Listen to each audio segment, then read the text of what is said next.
Olá, pessoal, tudo bem? Hoje nós vamos trabalhar um pouco sobre a tectônica global. A tectônica global diz respeito à maneira como nós observamos o nosso planeta Terra em constante modificação. Hoje nós sabemos e conseguimos até explicar como que essa tectônica acontece, ou seja, como que se deu e como que se dá a dança das massas continentais. Porém, nem sempre foi assim, né? Esse conceito ele foi introduzido como deriva continental em 1915 por Alfred Wegener. Tá? Ele foi o primeiro, no seu livro A Origem dos Oceanos e Continentes, a perceber a semelhança entre os mapas e a propor que um dia todos essas massas continentais pudessem estar unidas em uma massa continental única. Tá? Então, na deriva continental, Wegener propõe a existência de um supercontinente chamado Pangeia, Terra Total. E é exatamente o que nós podemos observar nessa imagem aí. Tá? Ele propõe, com base nas evidências que são os fósseis, ou seja, ao unir, né, as massas continentais da América do Sul, África, Índia, Antártica e Austrália, Wegener conseguiu explicar, com base nas evidências fósseis, o porquê é que essas terras estariam unidas. Por exemplo, nessa imagem aqui nós temos a distribuição de alguns organismos que ocorrem nas rochas desses lugares aqui. Então, deixa eu ver aqui a caneta. Nós temos, por exemplo, mesossauros, né, que apresenta aqui distribuiçãozinha em azul, né? Essa distribuição aqui mostra sua ocorrência tanto na América do Sul quanto na África. E este vertebrado não seria capaz de nadar todo o Atlântico da maneira como é hoje.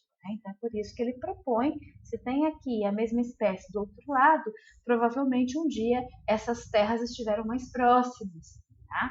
Um exemplo melhor ainda nesse sentido é o vegetal que nós conhecemos como Glossopteris. Veja aqui em verde a sua distribuição e tem partes de Glossopteris ocorrendo tanto na Austrália, quanto na Antártica, quanto na Índia, Madagascar, África e América do Sul. Ou seja, só seria possível que Glossopteris tivesse uma distribuição geográfica ampla por essas terras, se essas terras de fato estivessem unidas em uma única massa continental. Então, é com base nessas evidências que ele sustenta a sua teoria de que houve um momento em que todas as massas continentais estiveram unidas. Não só os fósseis, mas também as rochas e as suas idades, porque nesses lugares em que eu acabei de mostrar para vocês, nós temos uma sucessão de rochas que é idêntica, tá? Aí uma rocha que vai da base de rochas que têm características glaciais até em ascensão para o topo, presença de rochas de origem basáltica. Então, na verdade, nós temos aí uma similaridade entre as sequências de rochas que apresentam a mesma idade e é a mesma sequência, tá? Então, com base nisso, Wegener propõe que houve um momento em que todas as massas continentais estiveram unidas em uma única e grande massa continental, conforme mostra essa grande reconstituição aí. Agora, não foi totalmente aceita a teoria de Wegener porque ele não conseguiu explicar o porquê e como essas placas continentais se movem. Essas respostas só vieram mais tardiamente, na década de 50, depois dos avanços da geofísica, que permitiram que a gente compreendesse um pouco melhor o interior aí do nosso planeta. Para nós, também é importante entender qual é a importância biológica desse processo. Né? Por que nós estudamos esse processo dentro das ciências biológicas? Vocês já se perguntaram? Então, hoje a gente vai compreender um pouquinho melhor o que a tectônica de placas tem a ver com a biologia, ok? Então, dando continuidade, nós temos aí no ano de 1957 importantes descobertas na geofísica. E é a partir dessas descobertas da geofísica que nasce a tectônica, a teoria da tectônica de placas ou tectônica global. Nós pudemos conhecer melhor a estrutura interna do planeta Terra. Então, nós sabemos que, de acordo com a história de formação do nosso planeta, ele é formado por camadas concêntricas e essas camadas foram se organizando segundo a sua densidade. Ou seja, cada camadinha concêntrica do nosso planeta tem diferenças na composição dos seus materiais, na densidade dos seus materiais. E isso resultará num comportamento geofísico distinto também ao se emitir as ondas sísmicas, que a gente vai conseguir saber algumas características interessantes aí do nosso planeta. Então, se a gente sair da crosta e for até em direção ao núcleo do interior da Terra mesmo, a gente vai observar, crosta, manto e núcleo com algumas diferenças, E uma questão muito importante da gente destacar é essa camada que está logo abaixo da litosfera. A litosfera é formada por crosta oceânica e crosta continental, Então, essa camadinha aí, que está logo abaixo da litosfera e que é a camada mais superior do manto superior, ela é chamada de astenosfera. E ela é muito especial porque ela é uma camada fluida e ela se encontra logo abaixo da parte rígida do nosso planeta. Então, a crosta ou a casca, a litosfera, ela está totalmente assentada sobre a astenosfera. É uma camada aí do nosso manto bem fluido, tá? Ocorre que no interior do nosso planeta, vejam aqui, podemos destacar essas linhas aqui, que são linhas preferenciais por onde passa o calor que emana do núcleo até chegar à crosta da Terra, que são as correntes de convecção do manto. Nós temos calor no interior da Terra e esse calor decorre de algumas características da época de sua formação. Ou seja, o que mantém o calor do núcleo é exatamente o decaimento dos elementos radioativos por conta da radioatividade, a liberação do calor que ocorreu durante a formação do núcleo e o calor que foi mantido em parte aí por conta da colisão das partículas na época da formação do planeta Terra. Então, se a gente for observar nessa sequência de figurinhas aqui, na parte superior nós teremos a litosfera, que é a parte rígida, formada por rochas sólidas, e aqui o núcleo. Vejam que o núcleo, o calor que vem do núcleo, ele vai chegar até a litosfera através das correntes de convecção do manto. E é exatamente essa movimentação de calor que ocorre aqui dentro das células, de corrente de convecção do manto, que faz com que as placas que estão sobre a astenosfera se movimentem, tá? As placas, elas são rígidas, mas não é uma placa única. Nós temos várias placas e nós temos também os limites entre as placas. E aí é por isso que nós vamos observar a movimentação das placas tectônicas. Se nós fizéssemos um corte aqui no mapa, e fôssemos dar uma olhadinha no Oceano Pacífico, passando ali pelos Andes, pegando o Chile ali, pega os Andes, nós iríamos observar aqui a parte do continente, cadeias de montanha, e os limites aqui de placa. Então, vejam que as setinhas pretas aqui desse meu esquema mostram o sentido de movimentação de cada placa tectônica. Esse sentido de movimentação de cada placa tectônica me mostra momentos em que as placas estão se distanciando uma das outras e momentos em que as placas estão se aproximando uma das outras, certo? Então, é exatamente nesses limites entre as placas que nós vamos observar a ocorrência dos principais processos geológicos. Então, eu tenho o limite que eu chamo de divergente, que é quando uma placa se distancia da outra, neste movimento aqui, que é promovido pelas correntes de convecção do manto. E neste momento a gente vai observar pontos quentes, né? Que é quando eu tenho a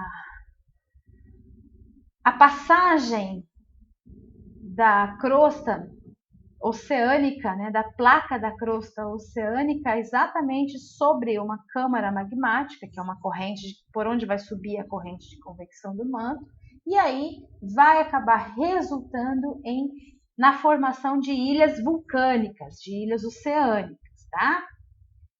Então, é assim que se formam os grandes arquipélagos. Por exemplo, o Havaí, ele é um hotspot, um ponto quente.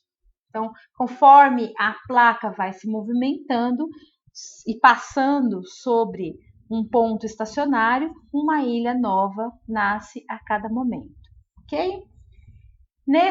Portanto, nesse momento aí, nesse limite entre placas divergentes, a gente vai observar o movimento oposto entre as placas. Isso se associa à expansão do assoalho oceânico, né, e as dorsais oceânicas, ou seja, o nascimento do Atlântico, de todos os oceanos, passa por essa fase.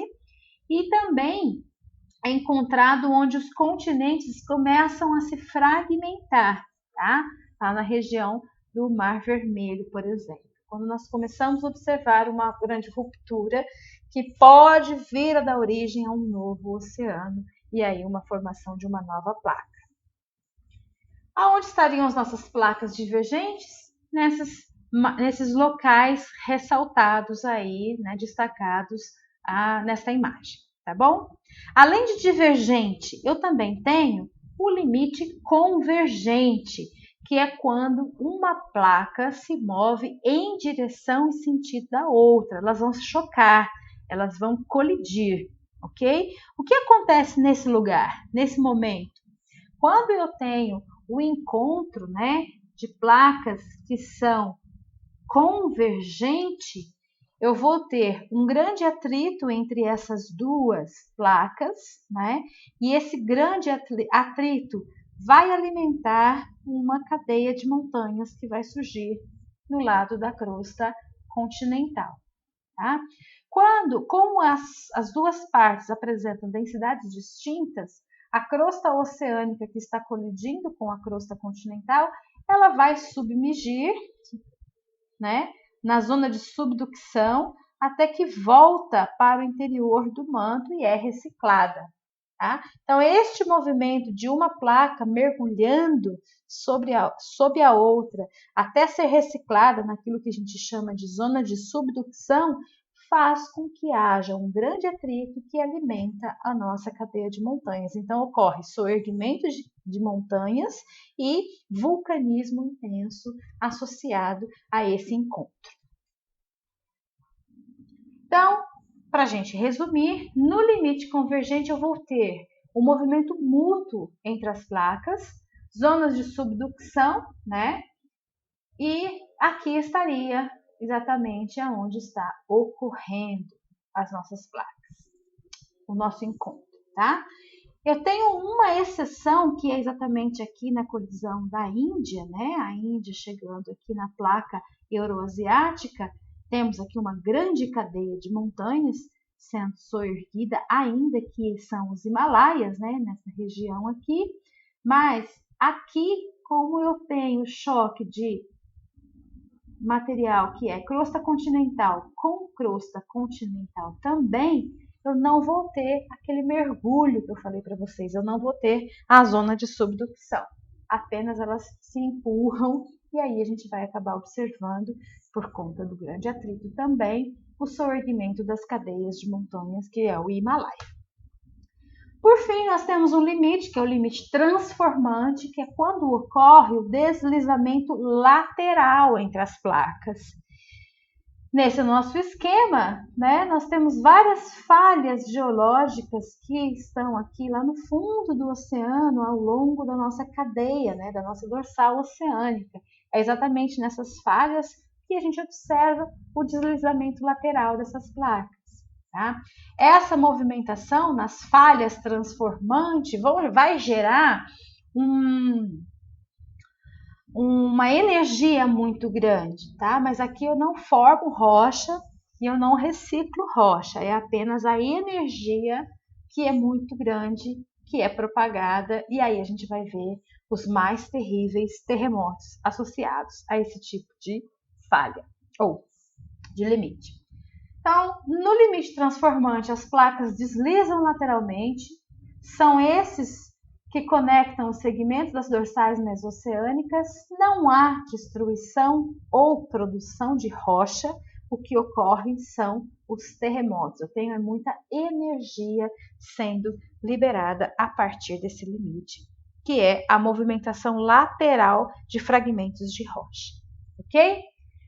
Aonde que eu observo? Aqui, né, não são muitos, mas nós temos inclusive aqui a falha de San Andrés, né, que está fragmentando um pedacinho aqui dessa placa norte-americana, porque a placa norte-americana ela tem uma série de falhas transformantes aí que acabará ocorrendo essa nova placa aí, tá? Então a gente tem limite com deslizamento lateral e grande produção de energia, ok? Aqui nós temos uma imagem, né? Uma aproximação da falha de San Andrés, como eu comentei com vocês. Bom, com relação à tectônica de placas, o que eu tinha para apresentar para vocês é isso. Agora vocês já sabem como e por que se movimentam, falta apenas responder qual é a relação da tectônica de placas para a biologia, né? Qual será a relação da tectônica de placas para a biologia? Bom, só para dar uma dica, né? Se os planetas, se as massas continentais se movimentam ao longo da evolução do planeta, isso vai afetar a distribuição dos organismos, né? Condições climáticas, condições ecológicas e distribuição do organismo vai ser altamente modificada por essa modificação, por essa mudança de posicionamento geográfico das placas, certo? Existe um modelo específico de especiação que permite a gente explicar exatamente o que está acontecendo de acordo com a tectônica de placas, que é exatamente o modelo de vicariância, né? Quando ocorrem modificações no ambiente que resultam em isolamentos reprodutivos por conta de barreiras geográficas, certo? Mas a gente volta a falar disso em outras oportunidades. Muito obrigada e até a próxima.